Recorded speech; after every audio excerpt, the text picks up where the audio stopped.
el día de mi cumpleaños, soplé sola las velas que apagó el viento. Así empieza mi historia, una historia que nunca pensé que contaría en voz alta, pero que merece ser escuchada. Me llamo Lucía Herrero, tengo 59 años, soy viuda desde hace más de 2 décadas y vivo en una casa antigua en el casco histórico de Toledo, una de esas con paredes gruesas de piedra, patio interior lleno de macetas y un eco que se clava en el alma cuando el silencio se hace demasiado largo.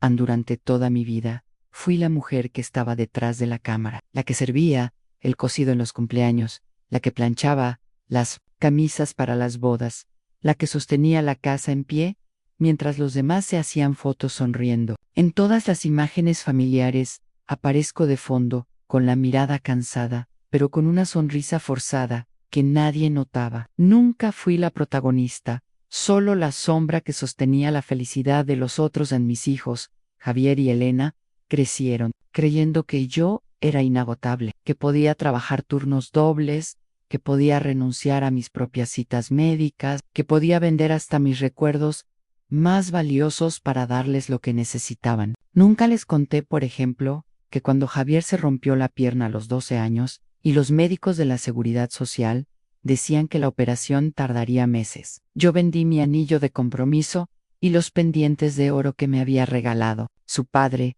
para pagar a un traumatólogo privado en Madrid. Para él, simplemente, mamá lo arregló. Nunca me dio las gracias, ni siquiera lo supo Ann, o aquella vez que Elena apareció llorando a los 17 años, porque estaba embarazada de un muchacho que desapareció en cuanto supo la noticia. Yo hablé con la directora de su instituto, inventé enfermedades para justificar sus ausencias, y cuando nació mi nieto Carlitos, vendí mi viejo frigorífico para comprar uno nuevo que pudiera conservar la leche y los medicamentos del bebé. Durante 5 años, lo crié casi como si fuera mi propio hijo mientras Elena jugaba a ser esposa moderna en Madrid, poro alfaino.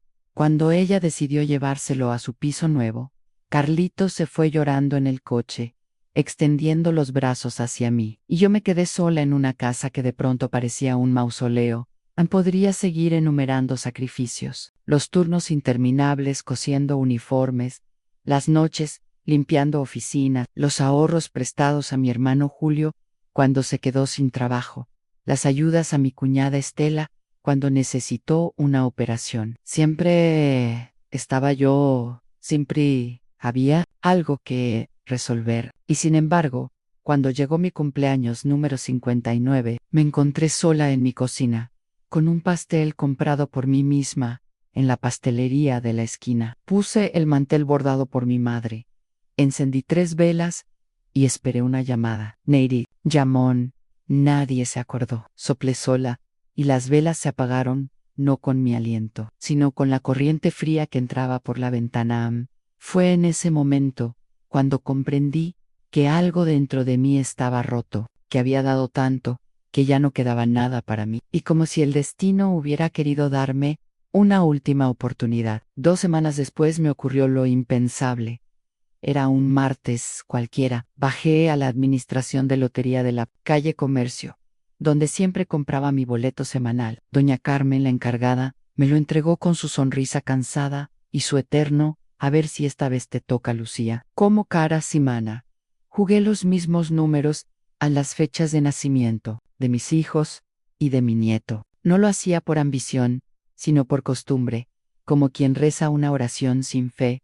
El sábado por la noche, sentada en mi butaca verde de terciopelo gastado, con la televisión puesta de fondo, escuché los números. Uno por uno, fueron saliendo, y todos coincidían con los míos. 120 millones de euros. Sentí que el corazón se me salía del pecho. El boleto temblaba en mis manos sudorosas. Miré alrededor en las paredes húmedas, las fotos amarillentas, el reloj parado en la cocina, y entonces un pensamiento terrible me atravesó. ¿Qué pasará cuando se enteren mis hijos? Los imaginé apareciendo con sonrisas ensayadas, como ¿estás, mamita?, cargados de interés repentino, con abrazos que no nacían del amor sino de la codicia, y entonces tuve miedo, no del dinero, sino de la verdad. Por dentro de mí Desde hacía años me corroía una pregunta: si no tuviera nada que darles, ¿quién estaría a mi lado? Cobré el premio en silencio. Fui a un despacho discreto en el centro de Toledo, contraté a un abogado que me ayudó a gestionar todo sin levantar sospechas. Guardé el boleto premiado en una caja de zapatos debajo de mi cama, junto a las cartas de amor que me había escrito Roberto cuando éramos novios. Y tomé una decisión que cambiaría mi vida para siempre, al poner a prueba a mi familia. Inventé una mentira. Les diría que me habían despedido del taller de costura, que estaba enferma, que debía 90.0 euros y que, si no los pagaba, perdería la casa. Mentira tras mentira, cada palabra me dolía como un puñal, pero necesitaba saber la verdad. Elegí la época más cruel y más reveladora, a la Navidad, porque si en esas fechas nadie es capaz de tenderte la mano, entonces es que nunca te quisieron. De verdad, mi primera llamada fue a Javier, mi hijo Maer, el ingeniero al que pagué la carrera, trabajando turnos dobles, él mismo por el que renuncié a mi propia salud. Contestó con voz distraída: como siempre, hijo, necesito hablar contigo de algo importante. Estoy en problemas. Hubo un silencio incómodo al otro lado de la línea. Yo esperaba escuchar un: no te preocupes, mamá, aquí estoy. En cambio, lo que recibí fue un suspiro de fastidio: mamá, otra vez con tus emergencias. Myra, Clara y yo hemos reservado dinero para las vacaciones en Mallorca con los niños. ¿No podemos andar sacando de ahí para tus dramas mis dramas? Le respondí con un nudo en la garganta. Es mi casa, hijo, la casa donde creciste. Ya, mamá, no seas dramática. Si tantos problemas tienes, vende la casa y ya. Todo. Ya viviste lo tuyo. En el teléfono se me resbaló de las manos. Y esas palabras, ya viviste lo tuyo, me atravesaron como cuchillos, como si, a los 59 años, mi vida estuviera acabada, como si no tuviera derecho a soñar, a reír, a vivir. Me senté en el escalón del patio, rodeada de mis geranios, y por primera vez, en mucho tiempo, lloré sin contenerme. El eco de sus palabras quedó grabado en mi mente. Ya viviste lo tuyo. Pero lo peor no era lo que había dicho Javier, sino lo que revelaban para él. Yo ya no era su madre, era solo una carga que debía apartarse del camino en esa noche.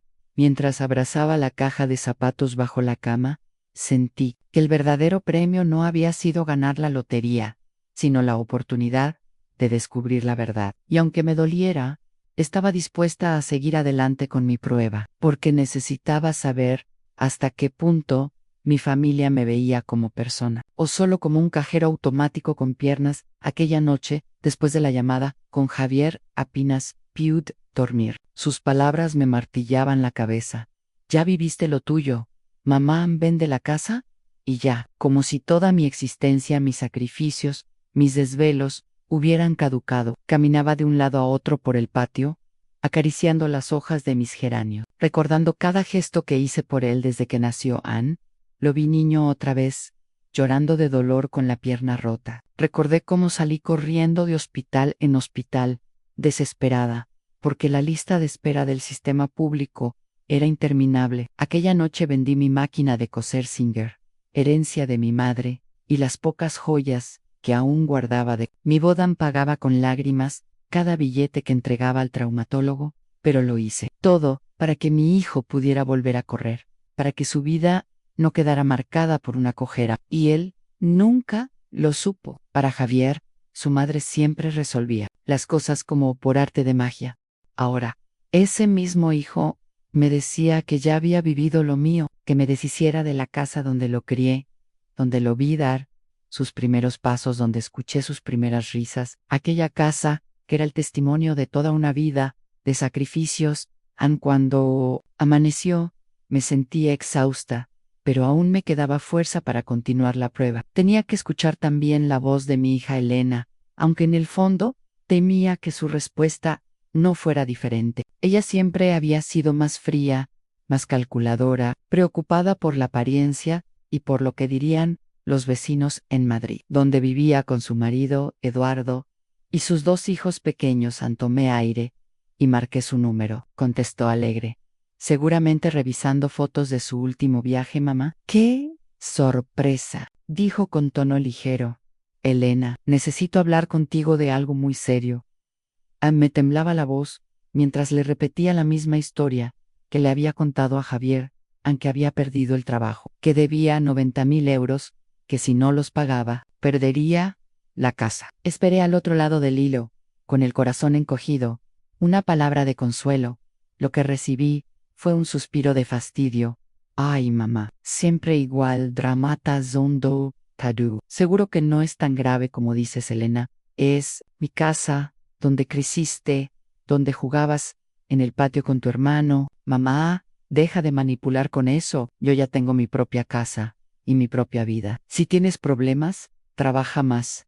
Sentí que la sangre se me helaba. Era como si las horas infinitas cosiendo uniformes escolares y limpiando oficinas de madrugada no hubieran existido. Como si aquellas noches en vela, cuidando a su hijo Carlitos, cuando ella salía de fiesta con Eduardo, hubieran sido inventos míos. Colgó sin más. Me quedé mirando el teléfono apagado, escuchando en mis oídos el pitido, del tono muerto como si fueran bofetadas. Trabaja más. ¿Cómo podía decirme eso después de todo? Me levanté y fui a la cocina. Abrí el cajón donde guardaba fotos antiguas y cartas. Saqué una foto de cuando Elena tenía 17 años, embarazada, con los ojos llenos de miedo. Yo la abracé, entonces como si el mundo se nos cayera encima. Fui yo quien habló con la directora de su instituto, quien inventó excusas para sus ausencias, quien cuidó de Carlitos como si fuera mi propio hijo. Durante 5 años, ese niño fue mi razón para seguir respirando. Me llamaba Abu con una ternura que iluminaba la casa entera. Pero un día, Elena decidió llevárselo. Ni siquiera me preguntó si yo estaba preparada. Ya es hora de que viva con nosotros, me dijo. Y yo me quedé sola, llorando mientras lo veía marcharse con los bracitos extendidos hacia mí. Y ahora, años después, ese mismo hijo al que crié con tanto amor apenas me saluda, con un hola, señora Lucía, en las reuniones familiares, como si yo nunca hubiera sido su segunda madre. Las lágrimas caían sobre la mesa de madera. Y entonces, una pregunta terrible se abrió paso en mi mente. ¿Realmente había sido una madre o solo una cuenta de banco con piernas? El silencio de la casa era tan pesado que parecía aplastarme. Me levanté y salí al patio. El cielo de Toledo estaba gris, con nubes bajas que rozaban las torres de la catedral. Me senté en el mismo escalón donde mi madre me enseñó a bordar cuando era niña. El frío de la piedra se me metía en los huesos, pero el dolor interior era mucho más fuerte. Decidí entonces que no me detendría. Ya había escuchado la indiferencia de mis hijos, pero necesitaba comprobar hasta dónde llegaba el desamor de mi propia sangre. Llamaría a mi hermano Julio, a Estela, a mis primos. Si nadie era capaz de tenderme la mano, al menos tendría la certeza absoluta de que había estado sola toda la vida, aunque me hubiera negado a verlo en esa tarde. Sin embargo, el cansancio me venció. Me preparé un café de olla con canela, me arropé con una manta y me quedé mirando las fotografías enmarcadas del salón. Javier en su graduación, Elena en su boda, Carlitos soplando velaos. En todas ellas yo aparecía en un rincón, invisible, siempre sirviendo, nunca servida. Y entonces lo comprendían. Para ellos, yo nunca fui una persona, solo una función. Me prometí a mí misma que si la vida me había dado la lotería, ya no seguiría interpretando el papel de madre sacrificada que se desangra en silencio. Era hora de dejar de mendigar amor, era hora de descubrir quién me quería de verdad, no por lo que podía dar, sino por quién era.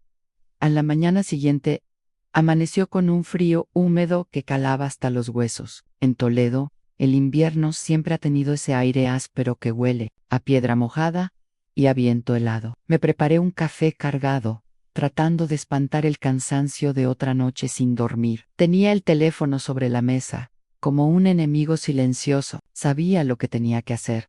Llamar a mi hermano Julio. Julio siempre había sido el gracioso de la familia, el que animaba las reuniones con chistes malos y carcajadas ruidosas. Cuando nuestra madre murió, yo fui la que lo consoló la que le planchaba las camisas para las entrevistas de trabajo, la que le prestó dinero cuando lo despidieron de la fábrica. Pensaba que, tal vez, de todos los míos, él sí sabría tenderme la mano. Marqué su número. Tardó en contestar, y cuando lo hizo, su voz sonaba como si acabara de levantarse. Lucía, ¿qué pasa tan temprano, hermano? Necesito hablar contigo. ¿No estoy en un problema muy serio? Le repetí la historia inventada, el despido, las deudas, el riesgo de perder mi casa. Cada palabra me dolía, pero necesitaba escuchar su reacción. Hubo un silencio breve, seguido de una carcajada seca. 90.000 euros. Estás loca, hermana, dijo riendo, pero su risa era cruel, amarga. Julio, hablo en serio. Es mi casa, la de nuestra infancia. No puedo perderla. Mira, Lucía, yo apenas junto para mi cervecita de los viernes. Si tienes una casa tan grande, ponla a rentar cuartos, para algo servirá. Sentí un nudo en la garganta, pero yo te ayudé cuando te quedaste sin trabajo. ¿Recuerdas? Durante 6 meses te pagué la renta. ¿Eso fue diferente?, respondió sin titubear. Yo tenía familia que mantener. Tú ya cumpliste, ya criaste a tus hijos. Ahora, búscate un viejo que te mantenga y deja de dar la lata. Aquellas palabras me cayeron como ladrillos. Consíguete un viejito que te mantenga, como si mi vida a los 59 años solo pudiera resolverse entregándome como carga a un desconocido. Colgué con las manos temblorosas. No tuve fuerzas ni para llorar. Me quedé mirando la pantalla negra del teléfono, reflejando mi rostro envejecido, cansado. Una mujer que lo había dado todo y ahora recibía desprecio de su propio hermano. En ese mismo día, decidí llamar a Estela, su esposa. Siempre presumía de ser muy católica, de ir a misa los domingos, de rezar el rosario con sus hijos. Pensé que tal vez la caridad cristiana pesaría más que la sangre. Lucía, justo estábamos hablando de ti, me dijo con voz suave, impostada. Cuando contestó, ¿de mí?, pregunté con un hilo de esperanza. Sí, Julio me contó tu situación, y pensamos que lo mejor sería que consideres un asilo. Me quedé en silencio, como si hubiera escuchado mal. Un asilo. ¿Quieres que me encierren en un asilo? No, lo veas así, mija, dijo con tono paternalista. Hay algunos muy bonitos cerca de Madrid, con jardines, médicos, compañía. Estarías cuidada y no dependerías de nadie. Sentí que me faltaba el aire. Estela, no necesito un asilo. Necesito ayuda temporal. Un préstamo para no perder mi casa. Lucía, ya estás grande, vives sola. En cualquier momento puede pasarte algo y nadie se daría cuenta. En un asilo estarías segura. Ya estás grande. Como si mi edad me convirtiera en inválida. Como si no fuera la misma mujer que había trabajado hasta sangrar las manos para criar a mis hijos y ayudar a toda la familia. Colgué. Esta vez, las lágrimas sí brotaron, calientes, imparables. Mi hermano me veía como una molestia, mi cuñada, como un estorbo que debía ser aparcado en un rincón, lejos de su vida. Me desplomé en la silla de la cocina. Allí estaban las fotos de siempre pegadas en la nevera. Javier, con toga, en su graduación, Elena de blanco en su boda, Carlitos, soplando velaos. En ninguna aparecía yo en el centro. Siempre detrás, siempre invisible.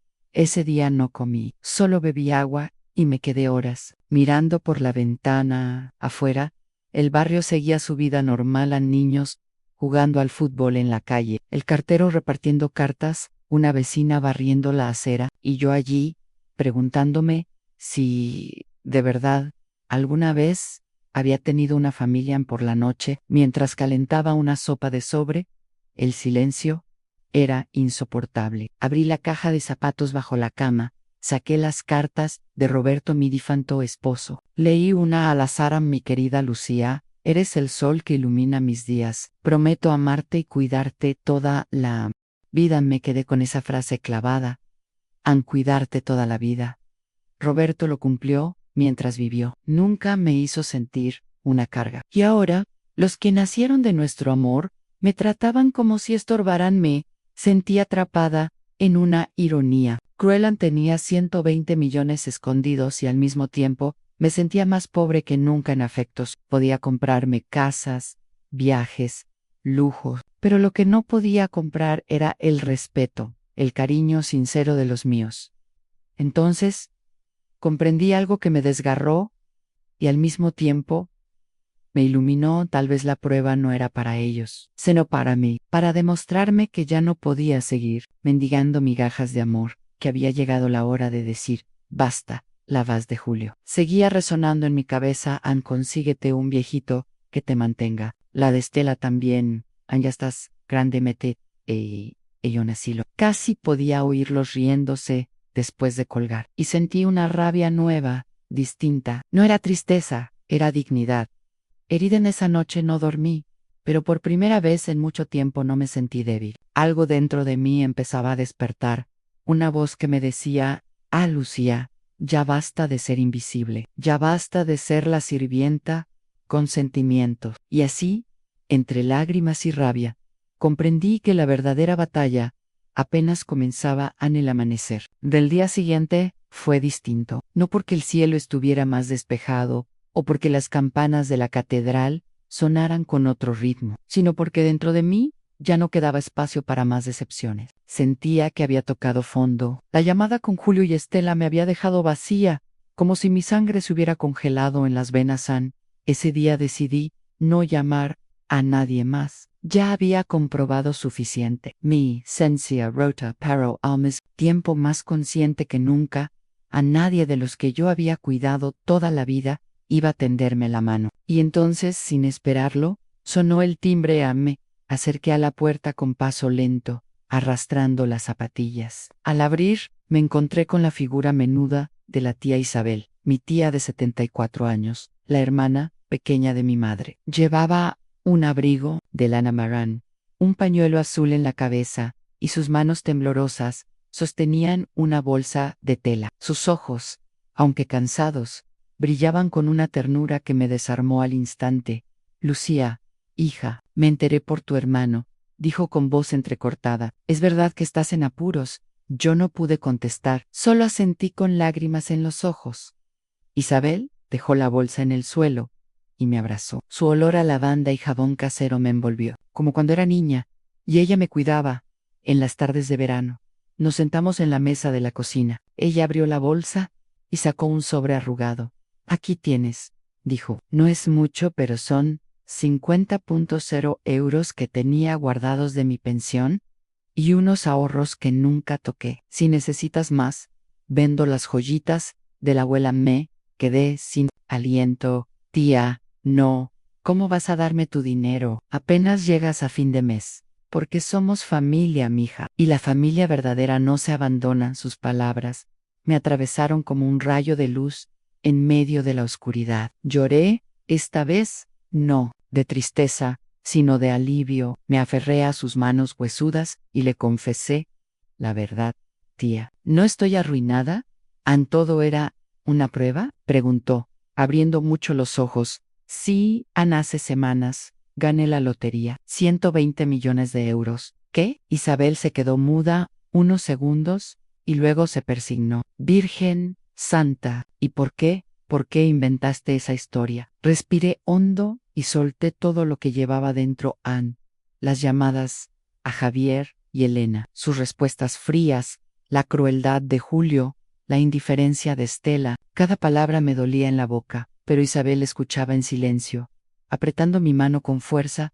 Cuando terminé, ella me miró con una mezcla de tristeza y sabiduría. Lucía, el dinero puede comprar muchas cosas, pero no el amor verdadero. Y si tienes que comprarlo, entonces no es amor. Esa frase se quedó grabada en mi corazón. El amor no se compra, y el que tienes que comprar no es amor. Nos quedamos un largo rato en silencio. Afuera, el viento agitaba las ramas desnudas de los olmos. Dentro, yo sentía que una puerta invisible se abría. Por primera vez en semanas, no me sentía sola, tía. ¿Sabes lo peor? Dich Canvas, quebrada no es que me negaran ayuda, es que me hicieron sentir invisible, como si ya no tuviera derecho a existir. Lo sé, hija, pero escucha bien, tienes que empezar a quererte a ti misma. Has pasado la vida entera cuidando de todos, y nadie te ha cuidado a ti. Ya basta. Es hora de que vivas para ti.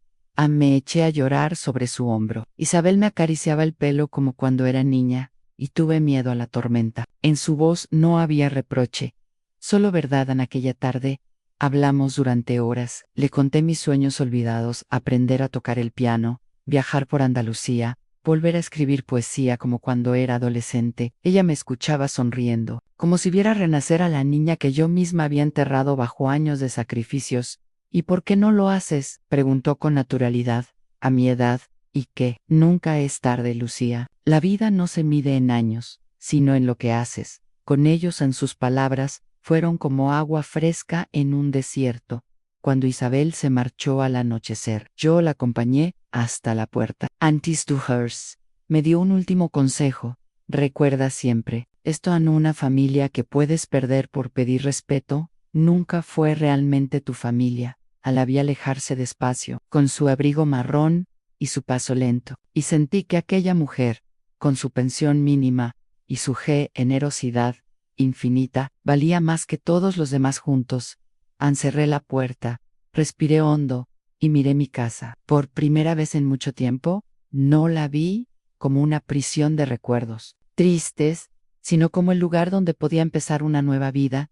Subí al dormitorio, abrí la caja de zapatos y saqué el boleto ganador. Lo sostuve entre mis manos y en voz baja prometí algo. A partir de hoy, este dinero no será para comprar cariño, será para darme la vida que merezco y para ayudar a quienes de verdad lo necesitan.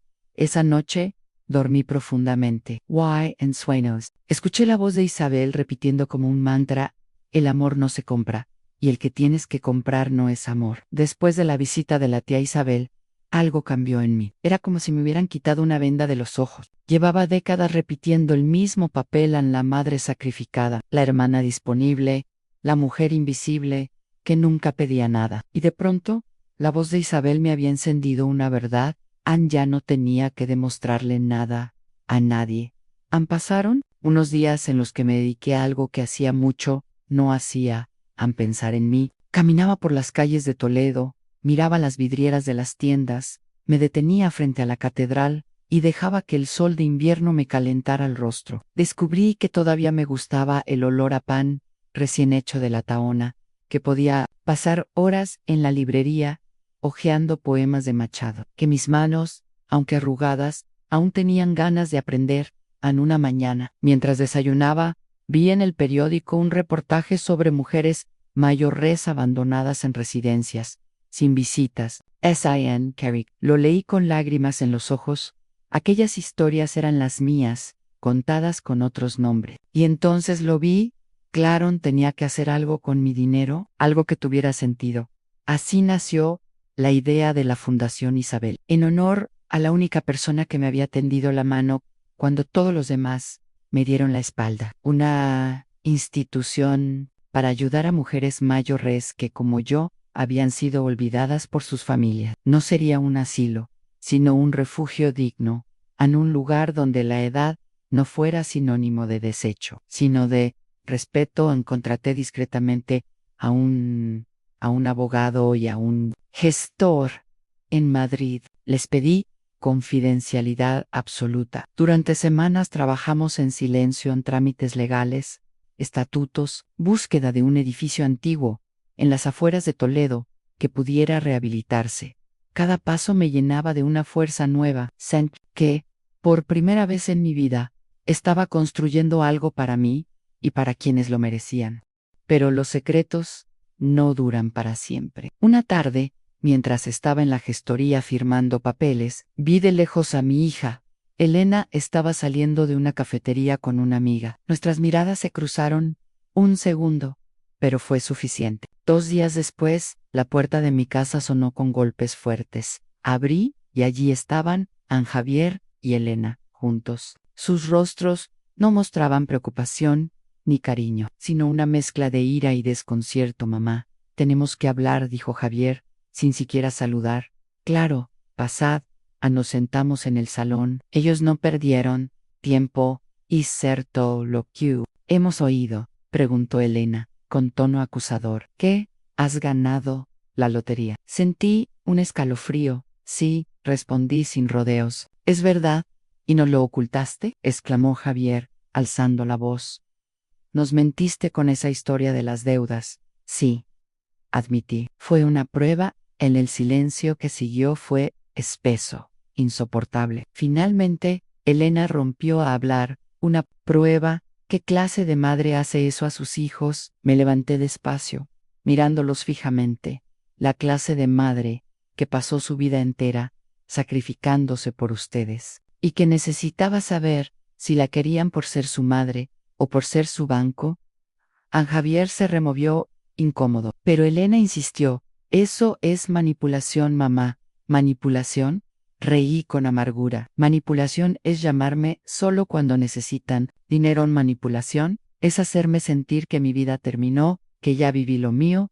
Se quedaron mudos. Yo seguí, con voz firme, aunque el corazón me latía con fuerza. ¿Sabéis qué descubrí? Que una familia que puedo perder por pedir respeto nunca fue realmente mía. En Elena bajó la mirada. Javier intentó justificarse. Mamá, estábamos ocupados, tenemos nuestros problemas. No, hijo, todos tienen problemas, pero el amor se demuestra en los momentos difíciles. Y cuando yo pedí ayuda, me di cuenta de que para vosotros ya no era madre, sino un cajero automático con piernas. La frase cayó como un golpe seco en la habitación. Nadie habló durante un rato. Al final, Elena murmuró: ¿y qué vas a hacer con tanto dinero? ¿Comprarte una vida nueva? Sí, respondí, voy a vivir por primera vez. Y también voy a ayudar a otras mujeres que, como yo, fueron olvidadas. Estoy creando la Fundación Isabel. En el rostro de mis hijos reflejaba sorpresa y, quizás, vergüenza. Yo me sentía liberada. Era como si las cadenas invisibles que me habían atado durante décadas se deshicieran una a una. Los invité a marcharse, no con rabia, sino con paz. Podéis iros. No necesito su aprobación. Si algún día queréis volver, será para dar amor verdadero, no para pedirlo. Cuando se fueron, cerré la puerta y respiré hondo. El silencio de la casa ya no me pesaba. Ahora era un silencio lleno de promesas. Esa misma noche, Isabel, tía, ya lo saben. ¿Y qué pasó? Lo tomaron mal, claro. Pero no importa. Por primera vez en mi vida, no tengo miedo de estar sola. Eso es, hija. Porque, en realidad, no lo estás. Ahora te tienes a ti misma.